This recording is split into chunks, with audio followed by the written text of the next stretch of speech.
Good morning and welcome to Sales Chatter. Happy Friday, the logistics podcast where we aim to help 10,000 reps hit a million GP. I'm your co host, the logistics monk, also known as Ryan. With me is my good friend. Happy Friday to you, brother. President and CEO of RGTX Logistics Solutions, the bodacious cowboy, Jeff Dickinson. What's going on, my man? Good morning, my friend. Friday has finally arrived from a tough week. I don't know about you, but mine was pretty tough, but good in a good way. But what better way to end the week than with our good friend, Nicole Glenn, the Expedite Goddess? Let's go. Welcome to the HPLS podcast. Live, relevant, and high performance information, conversations, and education weekly.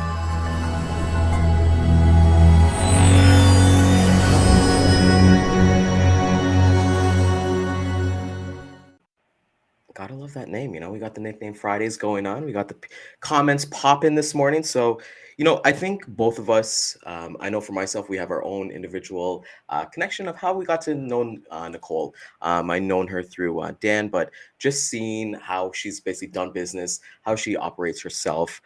She is what she won in 2022. She won the top women-owned company. She is a podcast. She is in the podcast game like us with the LLC podcast, which is the Ladies Leadership Coalition, and just continues to push the bar and be an inspiration for women across the industry as well. Jeff, I would love to get your thoughts on our guest today. Yeah, absolutely. I mean, she's been to a ton of conventions, ton of events. She's been on a gazillion podcasts. We're honored to have her join us. I had to pull a few strings together to do it, but she did it. And let's bring her on. Nicole Glenn, owner and founder of Candor Expedite. The Expedite Goddess. You're making me blush. That's so nice. And all the things you were saying. I'm excited to be here with you guys. Thanks for joining us. I appreciate it. As you well know, for the last 3 weeks, we've been hot and heavy on a really important topic: empowering women into logistics. I know this is an important topic to you as well. You talk about it a lot at your events, the conventions that you go to. So I'm so happy to have you on board today. Tell everybody about yourself, your company, and how you became the president and founder of Candor Expedite. For sure. I like to always say I was in logistics when logistics wasn't cool. Now I feel like it's a trendy spot to be, but I've been in transportation for 23 years. And so I've been lucky. I've gone through so many different roles and ops and sales and management and leadership. And so in 2017, I decided it was time to take that leap and start my own company. And so the birth of Candor Expedite came. And truly the name is exactly what I've been trying to bring to the logistics front, right? So Candor, which a lot of people ask me this question in regard to our name, because it's CAN.DOR. That's to say, hey, pull that right from the dictionary and take a look at what that definition means. And that's what we want to bring to the table in logistics. And being in it for so long, I've come to realize that it's still got that, hey, everyone's kind of telling the story, right, of lies, as candidly as I can say it. Right. So I want to do something different. So we are in the expedited space. We started with just hot check ground shipments and have built out to different modes. So now we handle air freights, first and final mile. I call it our multimodal division. So it touches all things that need to be specialized. So we're a specialty company for specialty freight and trying to lift and approach our customers with more of that consultative approach so that we can really peel back the layers, understand what they need, create a strategy, and get them to rock and roll to make them the heroes that they should be in this day and age of transportation. Yeah, absolutely. Did you always come from Expedite, or were you in another mode and you just fell into Expedite and you said, you know what, I really love this. Let's go full case forward, Well, it was always something that happened at even my very first transportation job, small little transportation brokerage. And 4 o'clock, my boss would hear the phone ring and he'd go, "Don't pick it up. I got it." Because he knew that when those calls rang in, that it could be something that was urgent. And so I always got involved in the time sensitive side because I liked it for many reasons. I like to actually help people create a solution when they need it. So it's always been a service offering. I did work at a company that when I first got there really specialized it. Dan, I'm seeing you on. Hi, Dan Deegan.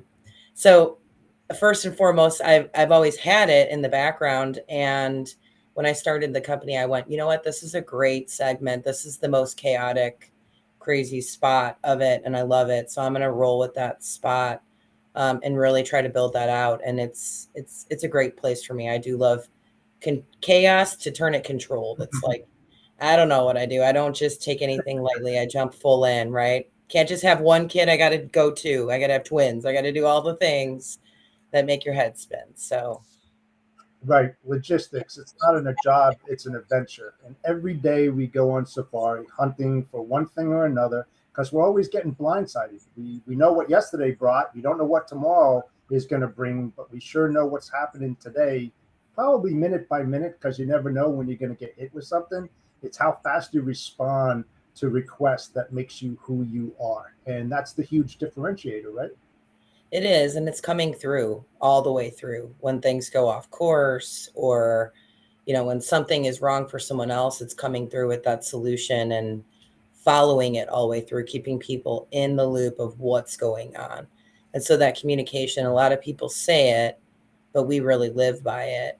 And it's really made a huge impact in our business. I mean, we talked to some of our shipper clients, and I had one, the biggest, best compliment I ever got was, in 40 years of being in transportation, I've never worked with a company like yours. If you can say anything better to me than that, buy a lotto ticket that day. Cause that feeling to get that in writing was like hit right at the chest. It was good stuff. And that's on your wall, isn't it? It is. It's on all the different, Figure that. on the window. I can't show you guys, but I have all these things on my window of quotes to really like live by and things that have been good that come my way.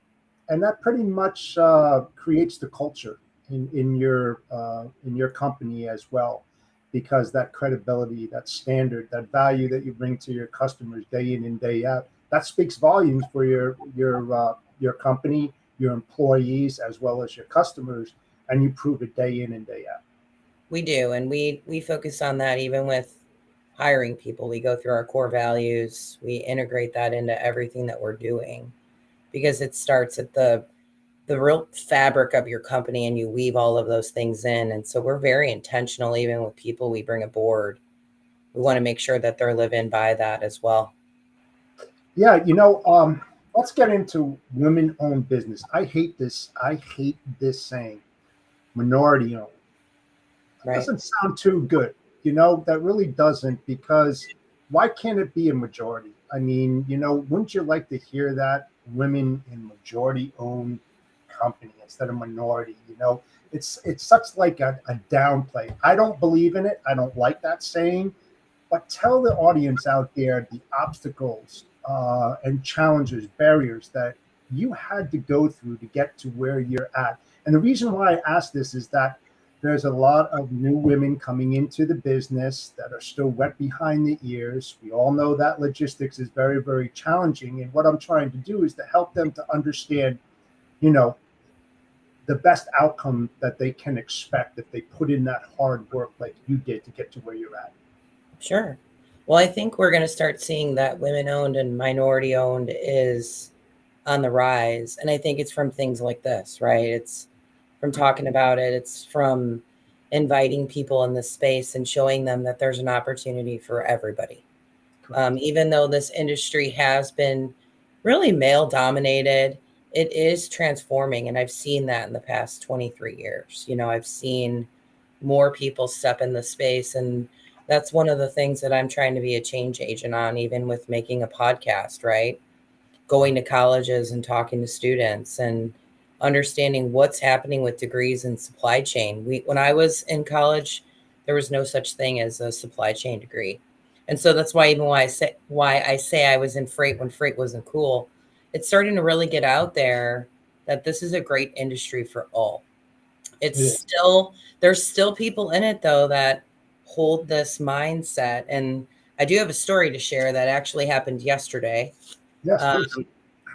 it's not a good one. It's really not a good one on things that's still touching our industry. I came into the office and our HR leader, a woman that is just completely amazing. She is going to be announced as winning an award here soon. I can't talk about it from embargo, but she bust her butt in this industry. And she was interviewing for an executive position, and the gentleman she was speaking to said to her that he was going to miss his team if he moves on. And he had said that his team was very heavily dominated by male, all male. And he had said that some of his criticism was to really focus on diversifying it. And clear as day, says to her, well, I just don't feel that women should be in this space. What? Yes. So this just says, like, this is the sad part. So this is not a we're angry comment. I'm just trying to let everybody know that this still lives in our space. And so she calls him out and says, excuse me, Right. did you just say that? And he goes, oh, not you. You're in the right role for where you should be in within logistics. And she said, did you do any research on our company? This is a female-owned business. And he said, oh, no, I hadn't. And she's like, I think our interview's over, but thank you. And she ended it, politely. But it just screams out that there are still individuals within this industry that are locked into old school thinking and old school mindset. And it's sad. And the concept is that mindset is going to go away, whether people like it or not. It is going to be embraced that women, minorities, LGBTQ plus is going to be a part of our world and needs to be, because everybody is pushing forward to make sure the right people, I should say, are pushing forward to make sure that's part of what's going to transform and change. So for me, being a woman in this space, I would love to actually have a day where we don't have to celebrate it's International Women's Day, more for the history of it, because Yes. hell yeah, I respect everything that's happened with all the women that have faced so many challenges, obstacles to overcome. But eventually I just want it to be a normal day, maybe a history day, because as much as I love to say that I'm a we bank and I'm a woman owned company and I'm a CEO leader of a female group, I want to just say I'm a leader, and create that mindset. And so that's how I look at it. And so when people ask me, and they'll ask about our podcast, and they'll say, well, do you explain to them that you have to work even harder? And I'm like, I think everybody has to work hard in this space. And I think if we're in that grind together, we can almost put our blinders on who the people are, as long as you have the right group around you. Yeah, I agree. And, when I mentioned minority earlier, I just think it sucks, period, that nobody should be dumped into a category, Exactly. no matter what background, gender, or anything. Like you said, a leader is a leader. It doesn't matter your gender or anything like that. If you create and you provide and you do everything else as your equals, and everybody is equal the way I look at it, what's the difference? I mean, I really just hate that term, like you would not believe, And when we go back to the history, and you mentioned that, there was a place and time where we were, where we are today, where we need to be, and how the heck do we get there? You talked about, programs like ours and what you preach out there as well. But what else more can we do collectively to put this out there and put it behind us? It's banding together, Jeff. It's doing things like I said, like this. It's hosting those conversations and welcoming people of all walks of life in the space. So for me, like, I love my female tribe. That's what LLC was. So just whoever is listening, maybe you're not aware, but a couple of years ago, I think it's been 2 now, I started a podcast called Ladies Leadership Coalition, and it is a total of 5 female owners in logistics that came together that wanted to really get issues out there and try to educate women and men. We actually have a lot of male followers that want to understand what can they do. So the one thing I will say about females, and I know I'm guilty of this too, is, and I'm saying this generally, so this might not be you, but a lot of females like to make sure that they have all the boxes checked before they'll jump into things, right? I'm not ready to be an owner because I haven't done X, Y, Z, and that's the same thing with jobs and roles and opportunities. And it's just known that males they tend to take more of a risk than what females tend to do. Sure. And again, this is a blanket statement. So there are some women that just charge forward and, kick ass and take names and don't think twice about it. But there are some that, want to make sure that they're in, if there's 5 boxes to check, they got them all checked, or maybe 4.5. And so I want to preach that message that I don't care if you're running you're in a position, you run a $5 million company, $100,000 company, a $300 million company. We're all learning. I do not check every box every day. I do not.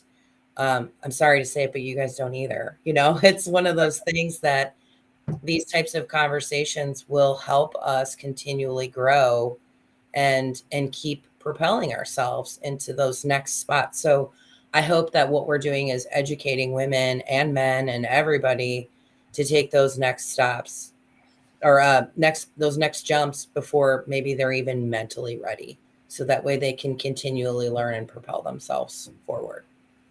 And I think there's beauty in learning while you're in it, right? When you're kind of put into that room and you got to kind of figure that out on your own. And I think even when we look at something like a checkbox, even for myself, like coming on the show, is like, am I ready for this? Is this something that I want to do? But then it's like, when I engulf myself in it, it's like, okay, let's do this. I'm going to figure it out regardless.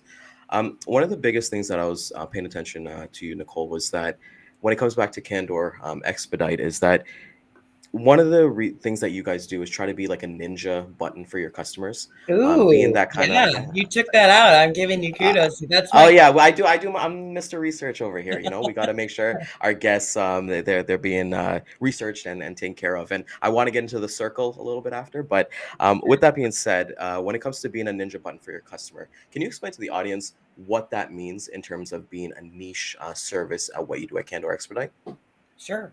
So like we had said in the beginning, like creating a business that was ultimately a ninja button it's not an easy thing to do, being in logistics for a long time and bringing people aboard that have been in logistics for a long time. It's having that consultative approach. So one of the gentlemen that we've hired, his name's Tyler Wired. He's amazing. He's a part of our sales team. He actually came from the shipper side.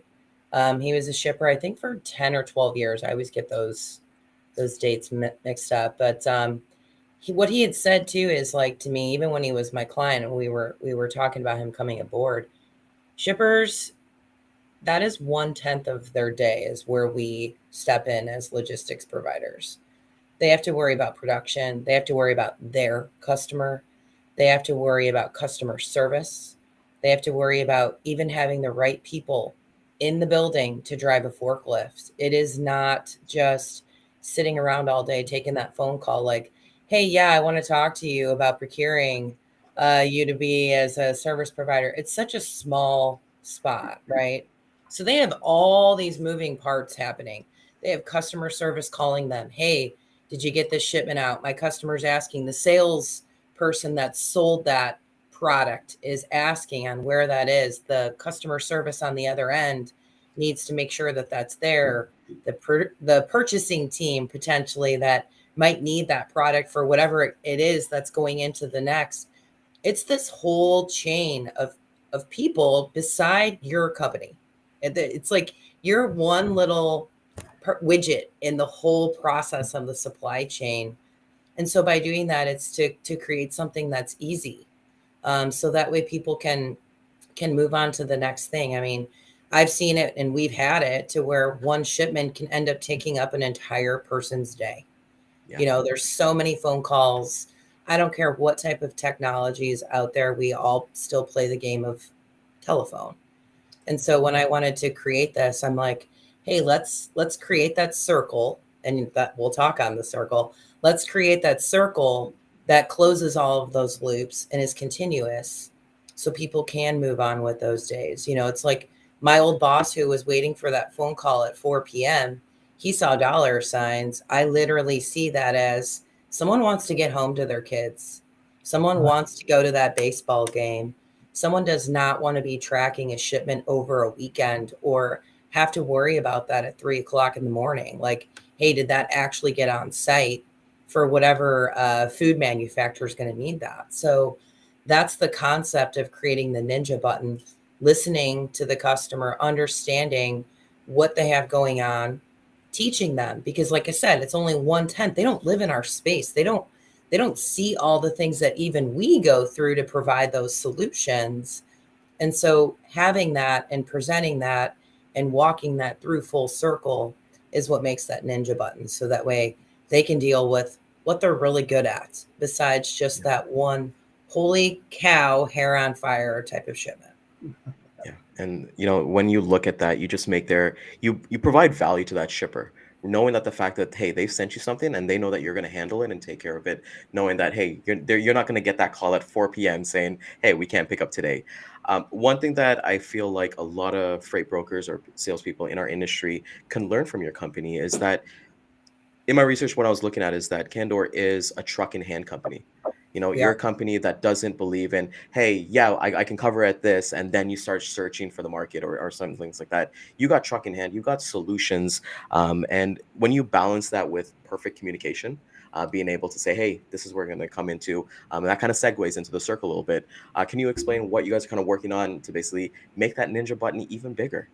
I know. So we're focusing more on the carrier side first and trying to tie all those loops. So we are building our own internal application that our carriers can get on, can use, can upload their equipment, can see what we have going on.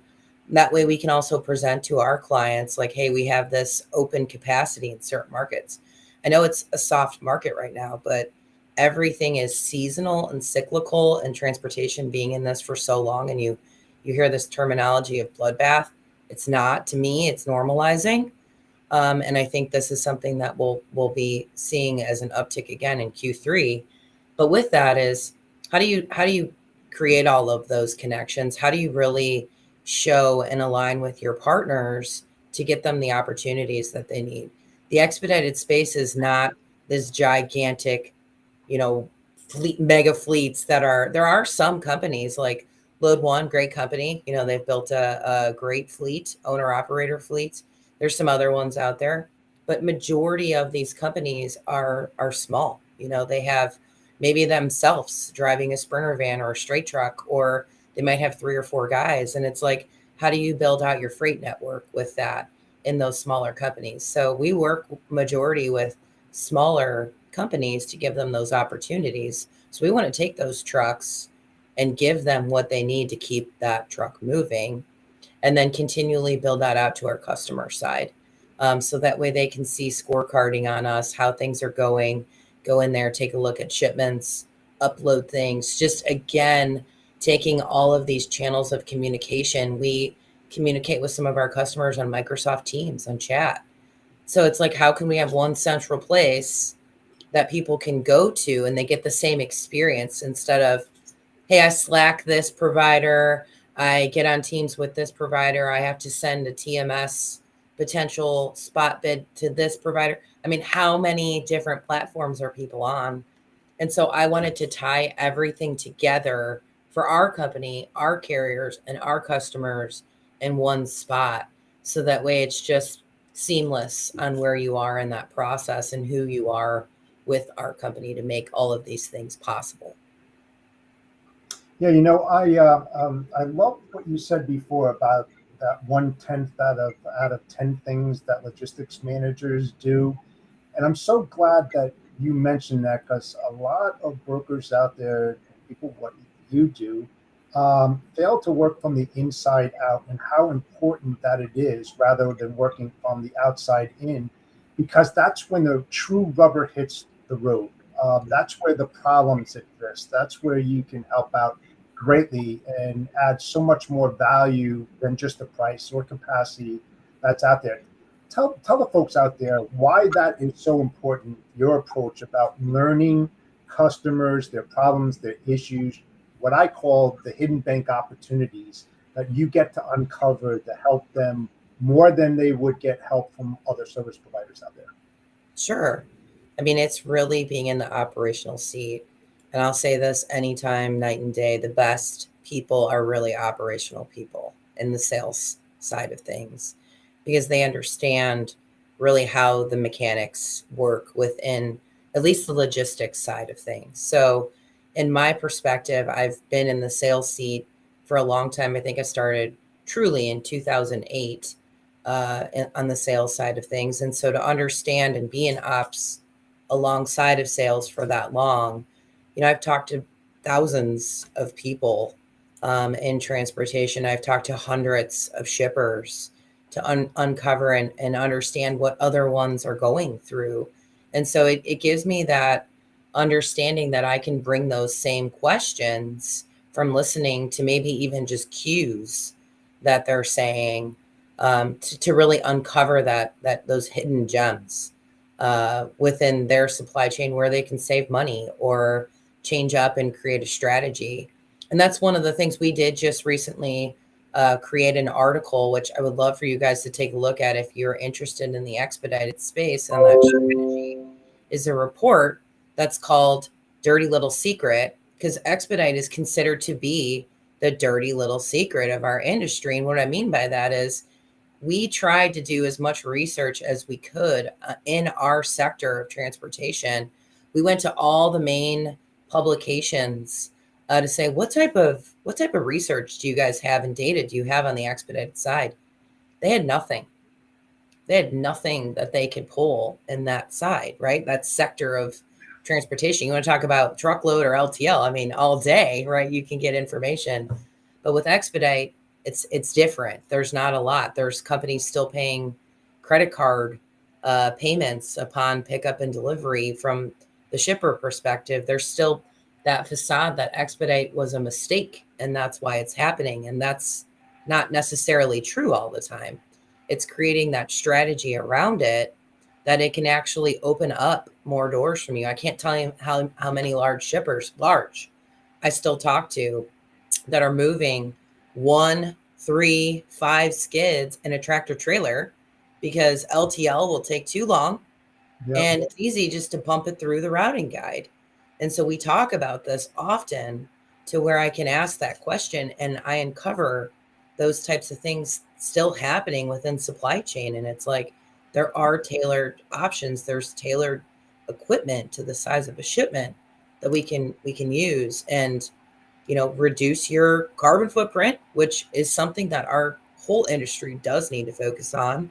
Yes. But at the same time, it's going to reduce your costs. You're going to get great service. And so it's talking through those types of scenarios with shippers and living it and seeing it consistently through supply chain to bring those types of solutions, but then educating them. And I think this is where sales folks tend to go wrong. They want to just get on stage and tell their story on why they're so good. And that's great. You probably are so good. That's awesome. But at the same time, you have to identify where does that really fit within this person's supply chain. This potential customer still might not even be a fit for you. I was talking to Chris Jolly yesterday and he was saying that same concept. He's like getting down to his niche and his why has really benefited him in his career. And I think it's understanding that niche, listening to your shippers, listening to your customers, and then plugging in where you could potentially investigate. It's not a slam dunk. You still have to investigate that, do some legwork and look at that data and see where you can bring an ROI and bring that value. So Yeah, long story short. I could talk forever on this. So I'm I sorry. know, and I love it because that's what I like too. I mean, I love data. There's a saying that I use was, I believe in God. Everyone else brings data. So, I mean, when I used to go and do that kind of stuff, to your point, it's like Expedite. For me, that's a door opener because it's why are you doing Expedite? Do you have disruptions in your supply chain that's telling you that you don't have the inventory in the right place at the right time in order to get it to your end user in an expedited time? Why is that happening? And that for me opens up a tremendous amount of doors, especially when I was working in the automobile industry and it was time deficit because you had lines down $10,000 a minute if they couldn't operate. So I understand your niche in what you do, and it's very beneficial for the right customers out there as well. But the devil is definitely in the details, like you said. And the thing is the hardest thing to get from a client is that data, and you want that data, 3 month on the way I look at it, 3 months of the off season and then peak season, and then taking a look at those 90 days and what happens in that, so you get a good idea of the functionality of the operations and where their greatest needs are. And for what you do in your company, I think it's fantastic.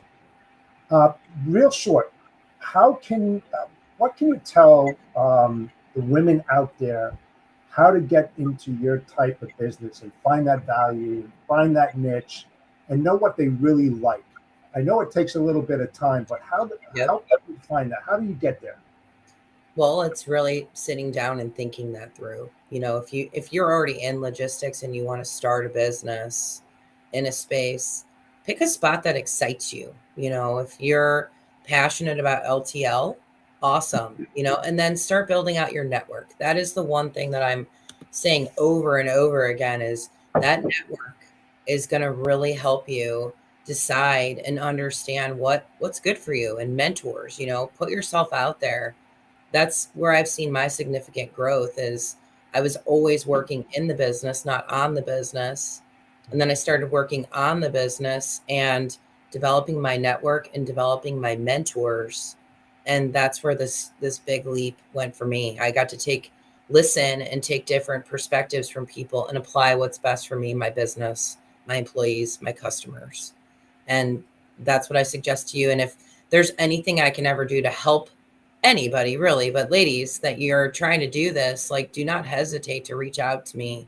I love to see women that are stepping in this space and hopefully give you even just my little tidbits of knowledge. And I will also introduce you to others that are in this same space, and you can get collective viewpoints. So That's awesome. That's amazing. And couple points that you kind of said there was, hey, get the mentors and take tidbits from them that works for you. I feel a Right. lot of people get lost in the fact, and I did it early in my career when I got a mentor and I did everything that they did word for word, and it wasn't congruent with who I was as a person. right. So I feel like even when you read a book, I tell people all the time, I don't like reading books, but if I read a book, I'll take two or three things out of there and then I'll put that into action. I'm not going to be able to recite page 5 of whatever the book was. So I think it's really impressive that you have that approach. You've kind of learned that, and then you're willing to give that as well. Because one of the big things we talk about here is serving others and being able to give back. Because hey, when you lift as you climb, you're going to get much more further. Nicole, I want to thank you so much for coming out today. You took your time out of the day you could have been doing anything else, but you decided to spend it with us. So we're truly Thank you. appreciative of it. Can you tell the audience how they can get a hold of you? And I really, really want to learn more about the LLC because it's something that I'm going to personally be checking out myself. Sure. So Ladies Leadership, you can find it on YouTube. You can also find our LinkedIn page. It does stream on YouTube, so you get to see our beautiful faces, right, when we're on panel. But you can also go to Spotify, Apple, and just listen. So that's a great way. And then I'm all over LinkedIn, so feel free, connect with me. Don't just follow me. I've been noticing that a lot of people follow me and then I don't know who they are. So connect with me. Let's share some messages there. And I'd love to help whoever is in need. Send me a direct message. That is amazing. So, want to thank the audience for coming out this morning. I know I made a post today with our jam-packed episode for jam-packed week for next week that we have with amazing guests as we're coming down to the end of empowering women into logistics, but we're not done. So we're going to be making a special announcement that we got some more guests in different verticals coming up in the next 2 weeks. So if you found value in this, I know you did. Please like, comment, share this. Like I always say, share this with your neighbor. It doesn't matter. They don't need to be in logistics. They can find value out of this. So catch it back at the replay at 2 and 6 p.m. Facebook, YouTube, LinkedIn, and Twitter. And we want to thank our corporate sponsor, Daman at Centurion Trucking and American Logistics. If you're a sales rep and you're looking to make a move, well, hit up Daman because they're actually looking for sales agents across North America paying up to 60% GP. Can't get any better than that. And, Cowboy, just take us home, my man.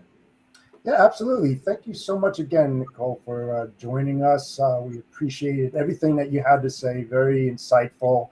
I know that there were a lot of golden nuggets out there for the women who are watching, even the men out there, to take into consideration. And I appreciate your offering to help them out there whenever they have a problem. So thank you again so much. Thank you. Have a great day, guys. Yep. And with that said, check us out next week on the Sales Chatter live at 11 a.m. Eastern Standard Time. We have a big week for you next week. More nuggets coming out there. So with that said, have a great weekend. Bodacious Cowboy out. See ya.